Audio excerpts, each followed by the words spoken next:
La Guerra de Independencia de los Estados Unidos fue un conflicto bélico que enfrentó a las 13 colonias británicas originales en América del Norte contra el Reino de Gran Bretaña.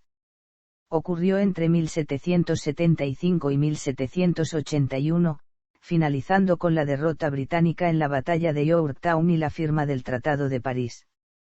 Durante esta guerra, Francia ayudó a los revolucionarios estadounidenses con tropas terrestres comandadas por Rochambeau y por el Marqués de Lafayette y por flotas bajo el comando de marinos como Guichen, de Grasse y de Stein.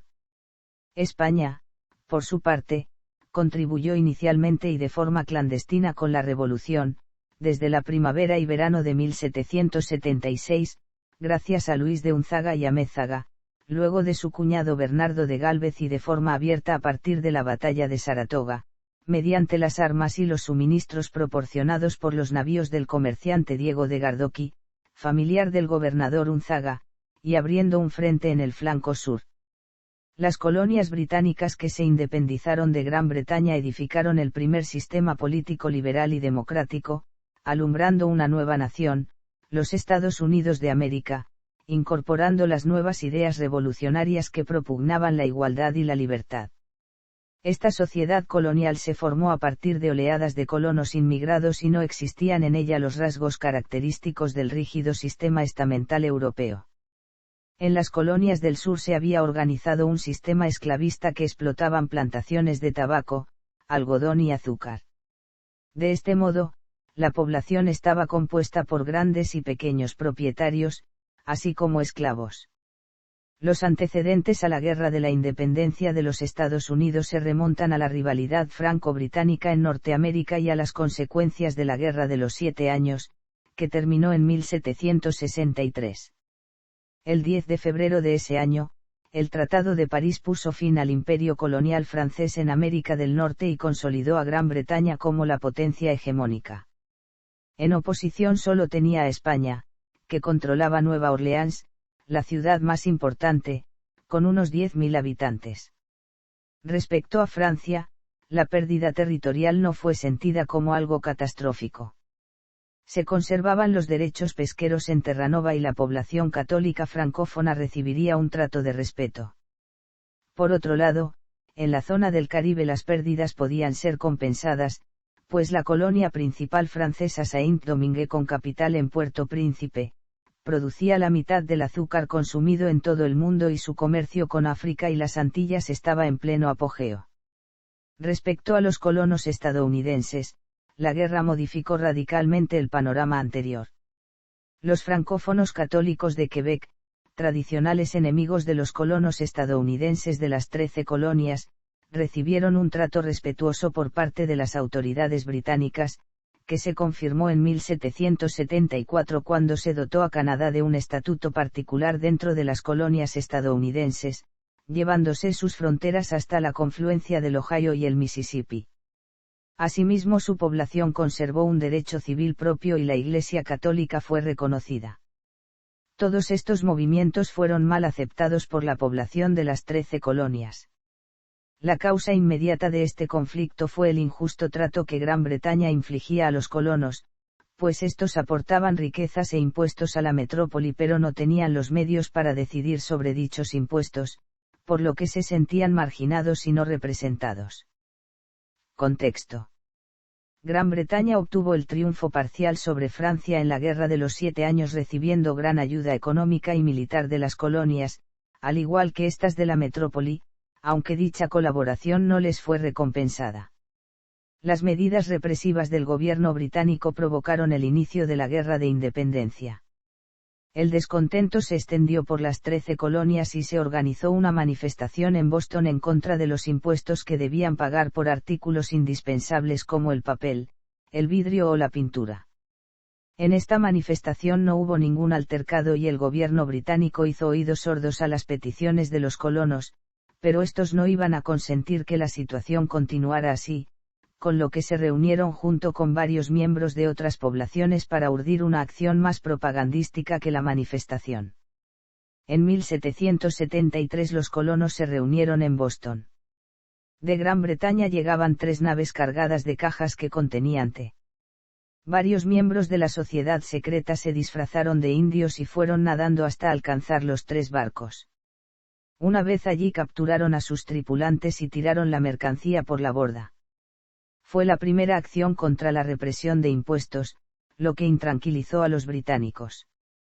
En 1774 se reunió por primera vez el Congreso de los Colonos en contra de la servidumbre a Londres y a favor de una patria independiente, el primer Congreso Continental. Ya se discuten unas hipotéticas leyes. Pese al clima de enemistad contra los británicos metropolitanos en las colonias, todavía había algunos colonos que apoyaban al rey Jorge III de Gran Bretaña, siendo llamados King's Friends. La Guerra de Independencia. Los primeros combates.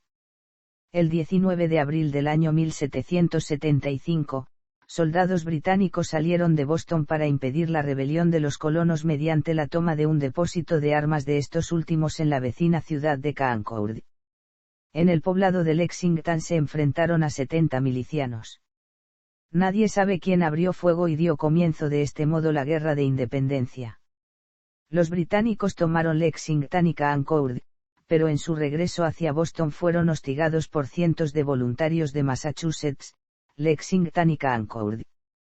Se producen las primeras bajas de la contienda, 8 soldados colonos. Para junio, 10.000 soldados coloniales sitiaron Boston. En mayo de 1775, un segundo Congreso Continental se reunió en Filadelfia y empezó a asumir las funciones de gobierno nacional. Nombró 14 generales, autorizó la invasión de Canadá y organizó un ejército de campaña bajo el mando de George Washington, un hacendado virginiano y veterano de la Guerra Franco-India.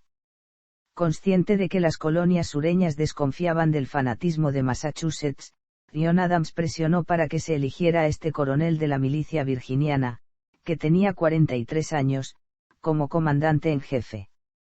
Fue una elección inspirada. Washington, que asistía al Congreso de uniforme, tenía el aspecto adecuado, era alto y sereno, con un digno aire militar que inspiraba confianza.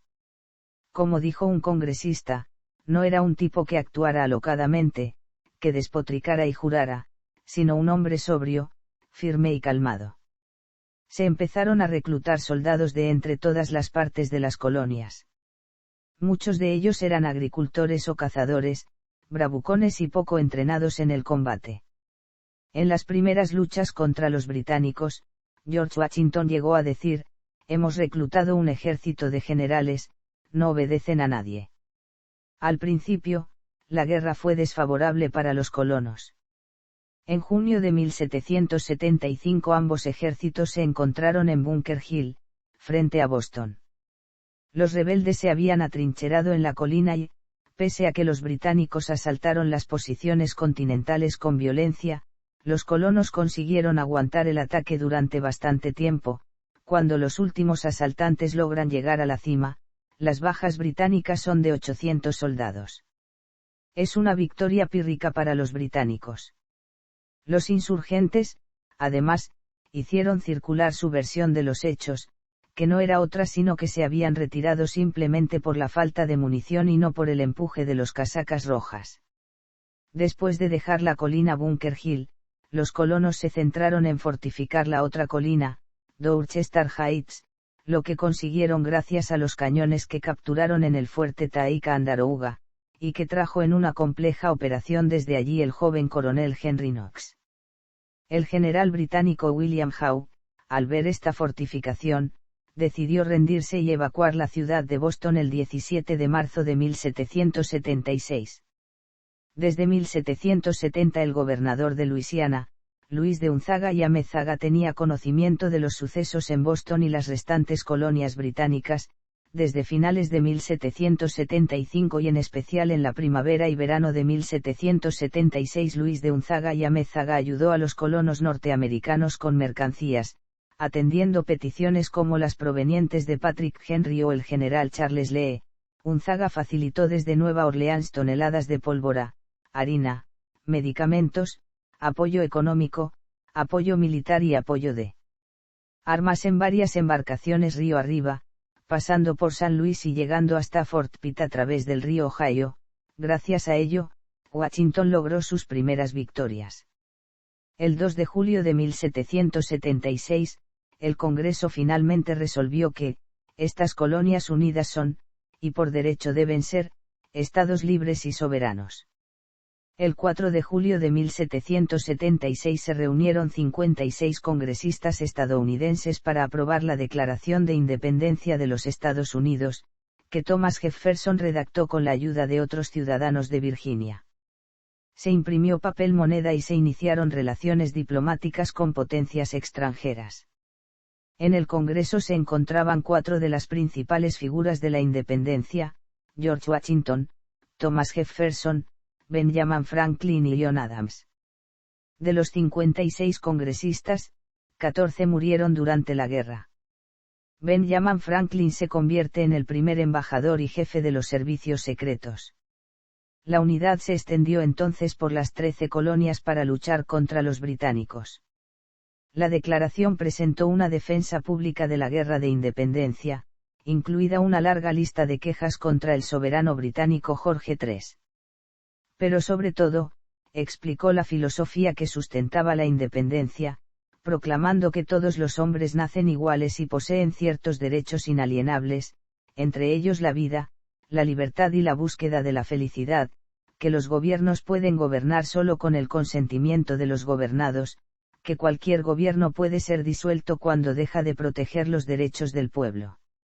Esta teoría política tuvo su origen en el filósofo inglés John Locke, y ocupa un lugar prominente en la tradición política anglosajona. Estos hechos convencieron al gobierno británico de que no se enfrentaba simplemente a una revuelta local de Nueva Inglaterra. Pronto se asumió que el Reino Unido estaba envuelto en una guerra, y no en una simple rebelión, por lo que se adoptaron decisiones de política militar dieciochesca convencional, consistente en maniobras y batallas entre ejércitos organizados. Este cambio de estrategia forzó a los británicos a evacuar Boston en marzo de 1776 y transferir sus principales fuerzas a Nueva York, cuya población se presumía más favorable a la corona, con un puerto más amplio y una posición central. En consecuencia, en el verano de 1776, Sir William Howe, que sustituyó a Gage como comandante en jefe del ejército británico en Norteamérica, llegó al puerto de Nueva York con una fuerza de más de 30.000 hombres. Howe tenía intención de aislar Nueva Inglaterra de los otros rebeldes y derrotar al ejército de Washington en una batalla decisiva. Iba a pasar los 2 años siguientes tratando de llevar a cabo este plan. Según todas las apariencias, un enfrentamiento militar parecía muy ventajoso para Gran Bretaña, una de las potencias mundiales más poderosas, con una población de unos 11 millones, frente a los 2,5 millones de colonos, un quinto de los cuales eran esclavos negros. La Armada Británica era la mayor del mundo y casi la mitad de sus buques participaron inicialmente en el conflicto con los nacientes Estados Unidos. El ejército era una fuerza profesional bien entrenada. En 1778, llegó a tener cerca de 50.000 soldados estacionados solo en Norteamérica, a los cuales se añadieron más de 30.000 mercenarios alemanes durante la contienda. Para enfrentarse a ese poder militar, los rebeldes tenían que empezar de la nada. El ejército continental contaba con menos de 5.000 efectivos permanentes, complementados por unidades de las milicias estatales de diferentes tamaños.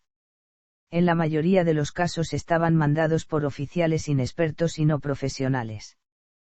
George Washington, el comandante en jefe, por ejemplo, solo había sido coronel de regimiento en la frontera virginiana y tenía poca experiencia en combate. No sabía nada de mover grandes masas de soldados y nunca había dirigido un asedio a una posición fortificada. Muchos de sus oficiales habían salido de las capas medias de la sociedad. Había posaderos convertidos en capitanes y zapateros en coroneles, como exclamó, asombrado, un oficial francés. Es más, sucede con frecuencia que los colonos preguntan a los oficiales franceses qué oficio tienen en Francia. No es de extrañar, pues, que la mayoría de los oficiales británicos pensara que el ejército insurgente no era, más que una banda despreciable de vagabundos, desertores y ladrones, incapaces de rivalizar con los casacas rojas de su majestad. Un general británico llegó a alardear que con 1000 granaderos podía ir de un extremo a otro de Norteamérica y castrar a todos los hombres, en parte por la fuerza y en parte con un poco de persuasión. Sin embargo, estos contrastes eran engañosos, porque las desventajas británicas eran inmensas desde el principio del conflicto. Gran Bretaña tenía que conducir la guerra desde el otro lado del Atlántico, a 5.000 kilómetros de distancia, con los consiguientes problemas de comunicaciones y logística. Incluso alimentar adecuadamente era un problema casi insalvable. Al mismo tiempo, tenía que hacer una guerra absolutamente diferente a la que cualquier país hubiera librado en el siglo XVIII. La propia Norteamérica era inconquistable. La enorme extensión del territorio hacía que las maniobras y operaciones convencionales fueran difíciles y engorrosas. El carácter local y fragmentario de la autoridad en Norteamérica inhibía cualquier acción decisiva por parte de los británicos. No había ningún centro neurálgico con cuya captura se pudiera lograr aplastar la rebelión. Los generales británicos acabaron por decidir que su principal objetivo debía ser enfrentarse al ejército de Washington en una batalla, pero, como dijo el comandante en jefe británico, no sabían cómo hacerlo, ya que el enemigo se mueve con mucha más celeridad de la que nosotros somos capaces. Uno de los principales problemas para los colonos era la baja calidad de sus mosquetes, ya anticuados y que solo podían disparar a pocos metros para obtener precisión.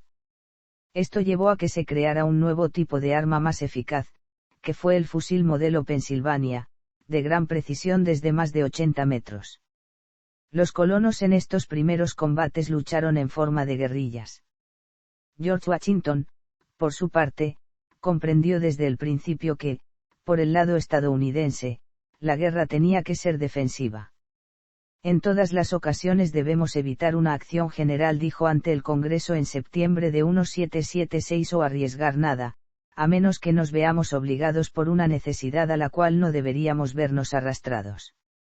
Aunque nunca actuó como cabecilla guerrillero y se concentró todo el tiempo en crear un ejército profesional, con el cual pretendía batir a los británicos en una batalla abierta, en realidad, sus tropas pasaban buena parte del tiempo librando escaramuzas con el enemigo, acosándolo y privándole de comida y avituallamiento siempre que era posible. En esas circunstancias, la dependencia de los estadounidenses de unas fuerzas de la milicia no profesionales y la debilidad de su ejército organizado los convertían, como dijo un oficial suizo, en más peligrosos que, si tuvieran un ejército regular. Los británicos no comprendieron nunca a qué se enfrentaban, esto es, a una verdadera revolución que contaba con un apoyo generalizado de la población. Por ello, continuamente subestimaron el aguante de los rebeldes y sobreestimaron la fuerza de los colonos leales a la corona. Al final, la independencia acabó significando más para los estadounidenses que la reconquista o conservación de las 13 colonias para los británicos. La batalla de Saratoga. Las cosas empezaron a cambiar en octubre de 1777, cuando un ejército británico bajo el mando del general John Burgoyne se rindió en Saratoga, en el norte del estado de Nueva York. Este fue el golpe de gracia y propagandístico que necesitaban los colonos para su independencia. Desde Canadá llegaron indios a favor de los británicos porque los colonos les estaban invadiendo sus tierras cada vez más. La expedición estaba mandada por el general John Burgoyne y pretendía llegar a Albany. Sin embargo, fueron interceptados y tuvieron que presentar batalla en Freeman, cerca del río Hudson. Aquí estaban los colonos al mando de Benedict Arnold, Harris y Hugh Gates y Daniel Morgan. Este último comandaba a fusileros vestidos con pieles, muchos de ellos antiguos cazadores. El general Burgoyne contaba con 600 mercenarios alemanes para tomar la granja. El 9 de septiembre Morgan tiene a sus hombres bien escondidos en un bosque contiguo a la granja y en los trigales de la misma. Una vez se acercan los mercenarios alemanes, los fusileros salen de sus escondites y disparan a los enemigos, produciendo gran sorpresa entre estos y provocando que caigan decenas. Burgoyne entonces manda a otros 600 más, que también caen.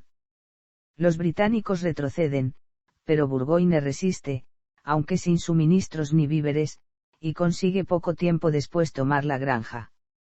Horatio Gates, aunque hombre pesimista, es convencido por Morgan y Arnold para lanzar un ataque a los británicos. Con los cañones incautados a los británicos bombardean la granja y consiguen la rendición de Burgoyne. Entre el cañoneo de los colonos, un general británico, Simon Fraser, ordenó una carga de caballería totalmente desesperada por lo difícil de la situación. Esta carga fue rápidamente neutralizada por los hombres de Morgan, que consiguieron acabar con el general. Este, antes de morir, pidió ser enterrado en el campo de batalla, y para ello varios soldados británicos se reunieron, lo que llegó a confundir a los colonos.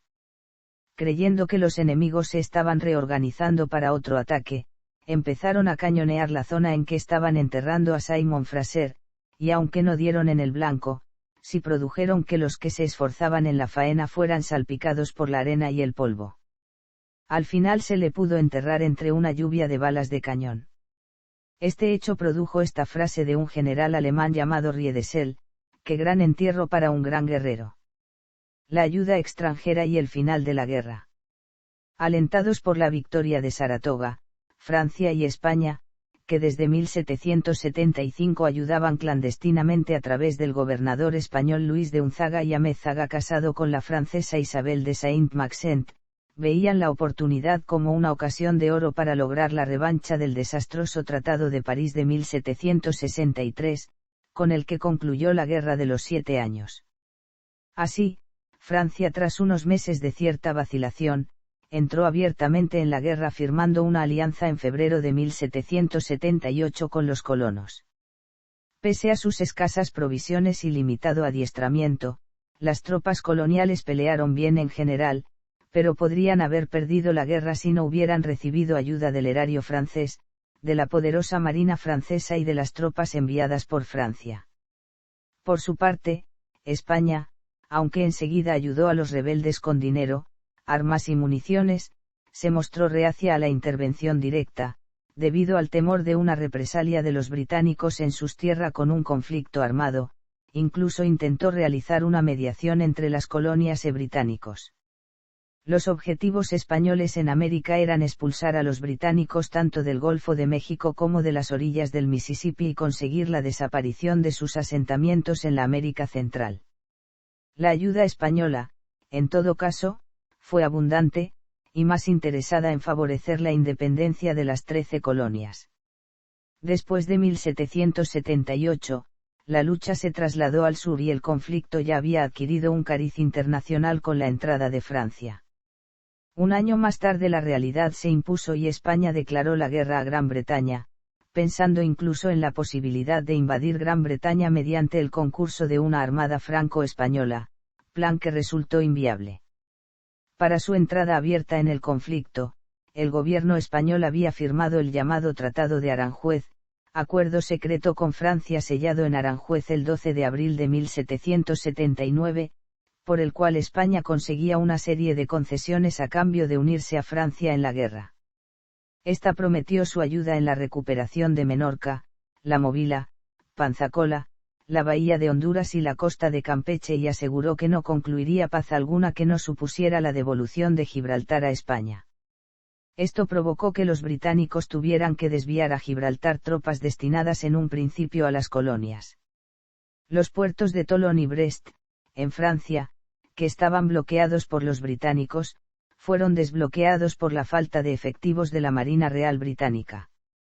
Con los puertos atlánticos abiertos, los franceses pudieron llevar tropas a América al mando de Lafayette y de Rousiambou, siendo esta ayuda de gran importancia para los colonos, como se señaló más arriba. Fue decisiva la batalla del Cabo de Santa María en la que una flota combinada hispano-francesa capturó un convoy británico. En total 52 buques, 80.000 mosquetes, 3.000 barriles de pólvora, gran cantidad de provisiones y la ingente suma de 1,000,000 de libras esterlinas en lingotes y monedas de oro, destinados a mantener las operaciones militares en las colonias, fueron capturados. Lo que supuso uno de los mayores desastres navales de la historia del Reino Unido y dejando insostenible su situación militar. Más tarde Holanda también se unirá a la coalición formada por España y Francia, con ambiciones de ganar posiciones por el dominio de los mares, aunque a diferencia de sus aliadas, Holanda no aportó tropas, tan solo provisiones, armas, vestimenta, divisas y algunos buques de guerra. En 1781, 8,000 soldados británicos al mando del general Charles Cornwallis fueron rodeados en Virginia, el último reducto, por una flota francesa y un ejército combinado franco-estadounidense a las órdenes de George Washington de 16,000 hombres. Tras el sitio de Yorktown, Cornwallis se rindió, y el gobierno británico propuso la paz.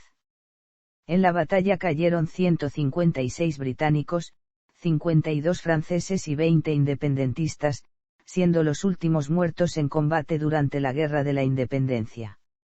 En los restantes frentes entre 1779 y 1781, España sitió Gibraltar, una vez más infructuosamente, y lanzó varias campañas contra distintos puntos estratégicos del Golfo de México en manos británicas, la mayor parte coronadas por el éxito.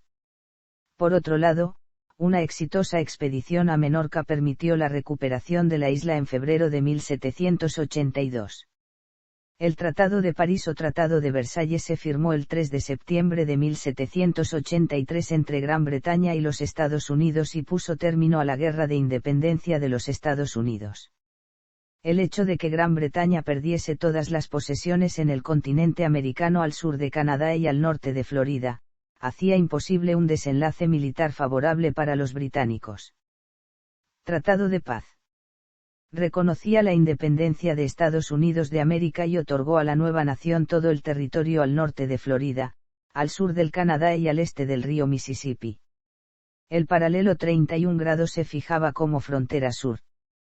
Gran Bretaña renunció, asimismo al Valle del Ohio y dio a Estados Unidos plenos poderes sobre la explotación pesquera de Terranova. España mantenía los territorios recuperados de Menorca y la Florida oriental y occidental. Por otro lado recuperaba las costas de Nicaragua, Honduras, Campeche y las islas de la Bahía. Se reconocía la soberanía española sobre la colonia de Providencia y la británica sobre Bahamas.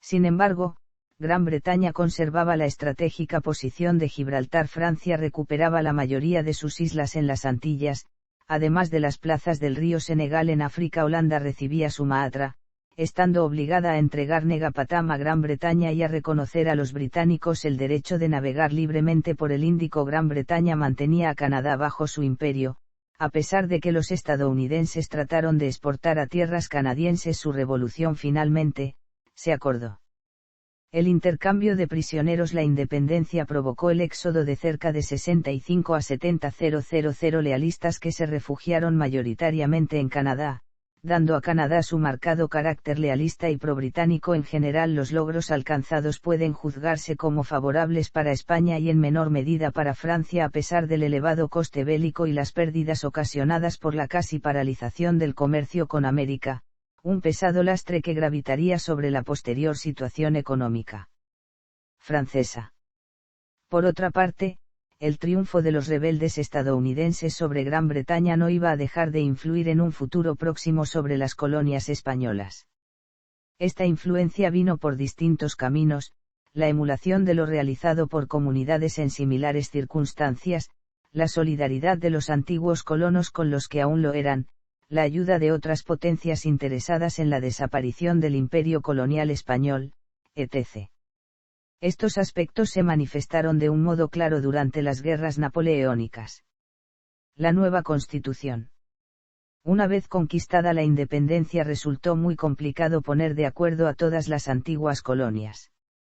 En 1787, 55 representantes de las antiguas colonias se reunieron en Filadelfia con el fin de redactar una constitución. Se creaba así un único gobierno federal, con un presidente de la República y dos cámaras legislativas.